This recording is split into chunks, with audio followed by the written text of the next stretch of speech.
What's up, guys? The trailer for Venom, Let There Be Carnage, was just released, and if you're a 90s Spider-Man fan like me, then you know what this means. This movie is a setup for Maximum Carnage, one of the most kick-ass arcs in the entire Spider-Man universe. And hey, that got me fired up. My teenage dreams of finally watching a Maximum Carnage movie are at hand, so I immediately decided to show you, my dear audience, the iconic Spider-Man and Venom, Maximum Carnage. Let's hit it. The Maximum Carnage saga was released as a 14-volume story back in 1993, with the game being released just 1 year later in 1994. Spider-Man and Venom Maximum Carnage was a huge turning point for comic book video games. It was one of the first games to be based on a specific comic book arc. This helped keep the story cohesive and interesting, instead of just creating some generic plot for the sole purpose of it being there. You know, video game script writing didn't exactly have a high average back then, and Maximum Carnage also introduced comic book-like cutscenes in between acts. And the best part? They were taken directly from the comic books. Some of the lines were altered or taken from other panels here and there, but the overall feel was quite authentic. This was unheard of. No game had ever done that before, not a beat-em-up game at least, and this helped add even more weight and sense of urgency and chaos to the game. Now, why it didn't become an industry standard for beat-em-ups is beyond me. Nah, just kidding, they were lazy. The gameplay was pretty simple and mostly in line with the standard beat-em-up games of its time. You can perform short and simple combos, jump, dash, and use your web symbiotic powers. And there's one thing that made Maximum Carnage stick out from other Spider-Man games. Now, using your web did not deplete any gauges whatsoever. Granted, it had no offensive web or symbiotic powers. You could reel opponents in, make them stand still in their tracks for a few moments, create a shield or a barrier in Venom's case, and go web swinging. But even if we did not get any damaging powers like we would later get in the Marvel Superheroes game, this helped furthering the sensation of actually playing as Spider-Man and Venom. And hey, make sure to subscribe to this channel. Whenever there's a new movie or game out, I'll always find a way to bring you guys related content like this. A cool little addition, or change should I say, was that the emergency special attack was changed into a fully animated attack by supporting characters which appeared in the comic book art. They all had pretty much the same effect of damaging everyone on screen, but the variety in character sprites helped keep things interesting. I particularly love Nightwatch. He was one creepy dude. Glad he was on our side.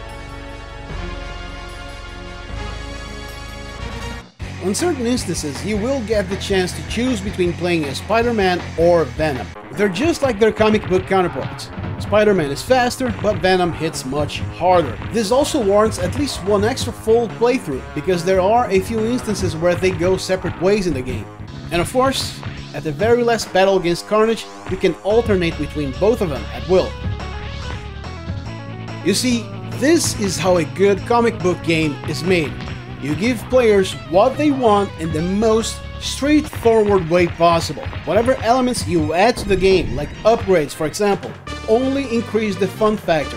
They should never get in the way. You don't waste a good portion of the game with shitty build-ups that came out of nowhere, or maim the player's ability to feel like he's the real thing by killing off superpowers just because. And Maximum Carnage delivers all of those good things. And hey, there's no shortage of super bosses here either. The team behind Maximum Carnage went all out and made sure to include everyone they possibly could. They had very unique looks and movesets. There were even a few instances where the player was actually meant to lose to some of them.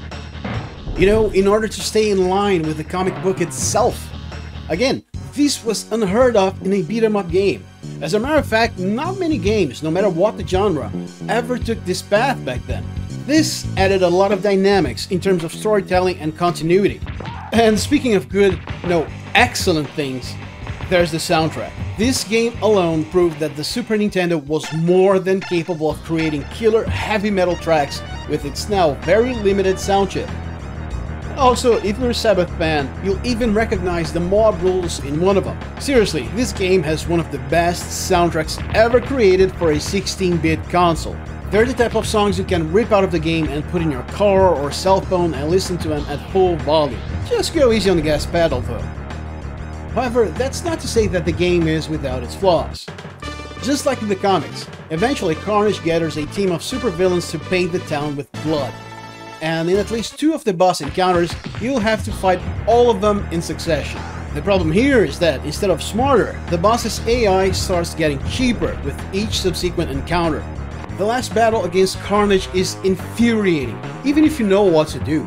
His hitboxes are ridiculous and his moves happen almost instantly. Add that to the fact that there are no continues at all and you're gonna have to play the game quite a few times in order to beat it.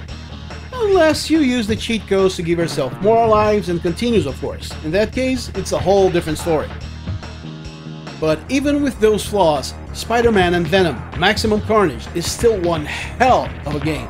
Sure, there's no 2-player mode here, but adding this feature would force the developers to stray away from the original story. And this level of commitment earns Maximum Carnage an extremely solid 8 out of 10.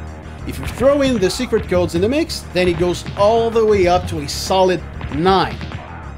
And hey, if you haven't already, remember to subscribe, hit the like button, and share this video with your friends. And also, let me know in the comments some of your favorite Spider-Man games. You know, there's so many out there that I'm bound to have missed some.